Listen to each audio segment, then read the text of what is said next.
Doctora Clara López, mencionaba usted el tema de la paz, asociado a toda esa descripción de la problemática social colombiana vista, digamos, de manera histórica, en esa perspectiva del tiempo que ha pasado desde que usted estaba arrancando su carrera política. Quisiera preguntarle por ese tema de la paz. ¿Cómo ve usted el proceso de paz actualmente? ¿Cree que va a llegar a buen término? ¿Cree que el presidente eh, está llevando ese proceso de manera correcta y segura a buen puerto? Bueno, yo celebré muchísimo cuando el presidente de la República hizo el anuncio que iba a sentarse a buscar una solución política al conflicto armado colombiano. Como usted sabe, eso es parte del programa del Polo Democrático desde su fundación.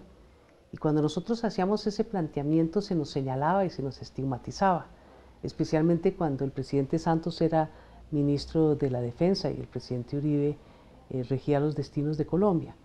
Entonces, enhorabuena, celebramos que hubieran llegado al entendimiento de que la guerra no se hizo para exterminar, al contrario, y que cuando no se pueden conseguir los fines por la vía militar hay que buscar salidas políticas, porque no se trata del exterminio mutuo, y en eso es en lo que hemos estado durante mucho tiempo. Pero dicho eso, he visto una actitud de falta de liderazgo del presidente de la República en materia de conducción del proceso de paz, porque tiene muchos arranques y retrocesos. Y por encima de todo tiene una actitud ambigua y ambivalente. Tiene a un ministro de la Defensa poniéndole palos en la rueda de la paz de manera permanente. Él guarda silencio durante largo tiempo y después, cuando la encuesta dice que necesita de la paz para la popularidad, vuelve a arroparse en el manto protector de la paz.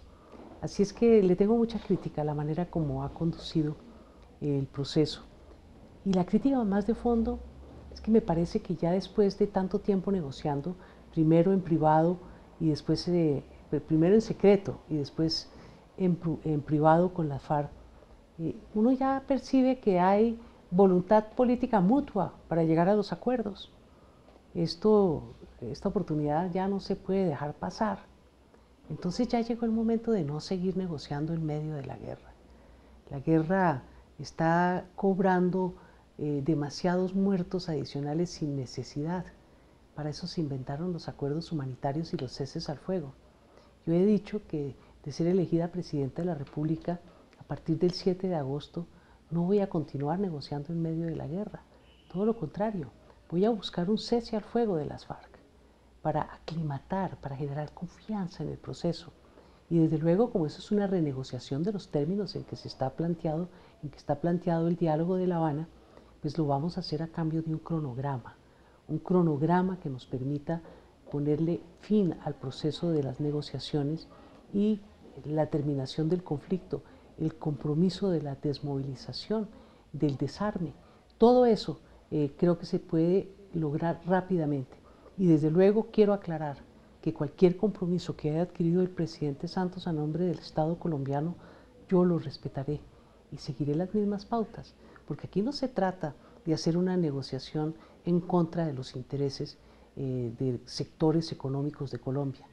Yo seguiré en las mismas pautas, pero tenga la seguridad que con el compromiso y con el liderazgo y con la autoridad política y moral que me acompaña en los primeros 100 días de gobierno, tenemos un acuerdo de paz para que los colombianos nos pongamos a la tarea que corresponde en el próximo cuatrenio: construcción de paz y de reconciliación entre los colombianos.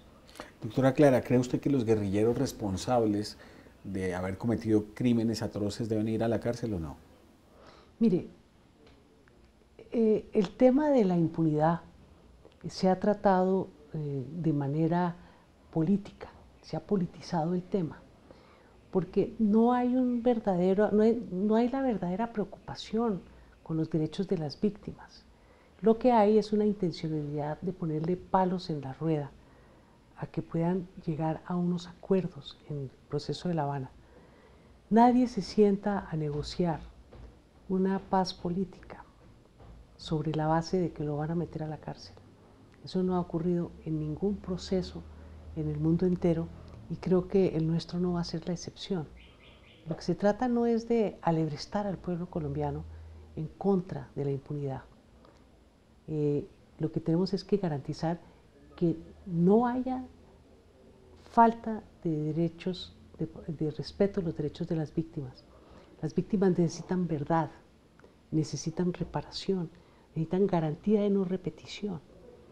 Esa justicia, entendida integralmente, no necesariamente pasa por la cárcel de los guerrilleros y no necesariamente pasa por evitar que ellos lleguen a hacer política con el resto de los políticos en Colombia. ¿Y la situación de los militares involucrados en violaciones a derechos humanos en el contexto de esta confrontación se puede equiparar o no? ¿O hay que darle un tratamiento diferente? No, el marco jurídico para la paz es para ambas partes. Se han cometido muchas atrocidades en este conflicto. Nuestras Fuerzas Armadas no han estado exentas. Y yo pienso que sin entrar a violentar el honor militar, esas unidades, esas personas que han faltado al honor militar y han cometido atrocidades, pues tienen que someterse a las mismas condiciones que los guerrilleros que hayan cometido crímenes atroces.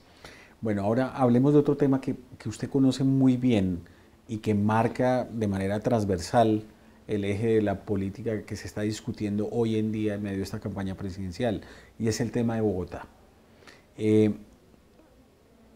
Su opinión de lo que pasó con el alcalde Petro y la manera como salió de la alcaldía y el papel que jugó el gobierno.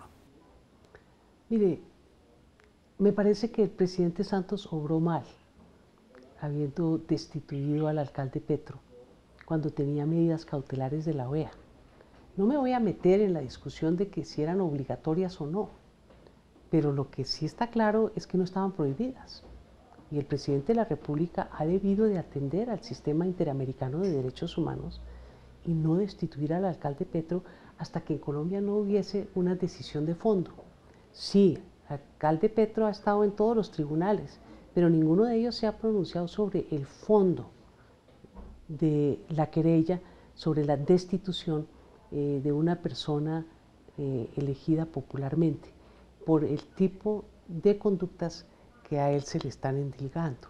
Porque no estamos hablando de corrupción, estamos hablando de temas eminentemente administrativos. Así que creo que el presidente obró mal, faltó a la voluntad popular de quienes eligieron al alcalde de Bogotá, faltó al sistema interamericano de los derechos humanos y cometió el peor pecado en materia de politiquería, porque quiso fungir él como alcalde de Bogotá. A mí me dio pena ver al alcalde encargado y ministro de Trabajo sentado al lado, parado al lado del alcalde presidente mientras él fungía de salvador de la capital de la República, haciendo anuncios con bombo y platillo que ya estaban en el proceso de la discusión interna en la Alcaldía Mayor de Bogotá y algunas ya eran públicas.